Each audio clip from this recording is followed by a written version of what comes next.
Kathy Stinson, Highway of Heroes. Okay, so the first question comes from Dylan at St. Francis, and he asks, what made you want to write a book on this topic? Well, actually, I wasn't sure I did want to write a book at first, but when the publisher came to me with the idea. But then when I found out more about the whole phenomenon of people lining the bridges whenever a fallen soldier or journalist returns from Afghanistan. I was just really, really moved that people would do that nobody told them to do it. They just felt that they needed to be there to thank the soldiers, to sort of share the grief of the families, and I just thought that was such a wonderful thing that people wanted to do, that it was worth making sure people knew about it. Can I say one other thing?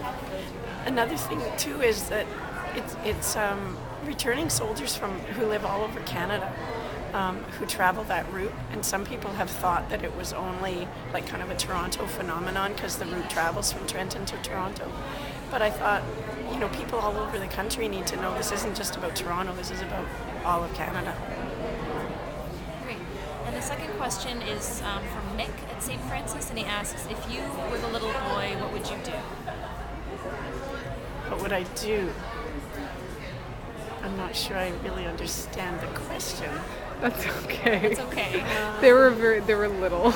Yeah, Well, I'm really, what's really nice is that this is a question that obviously came from a kid. The teacher didn't sort of plant it, which is very nice. What would I do?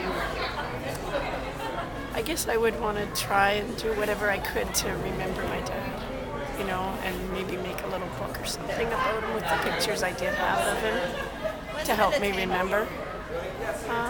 And I think I'd want to have a copy of this book because it describes the journey and what it was like, and tells what the soldiers like my dad were doing in Afghanistan, which is when the whole Highway of Heroes phenomenon began.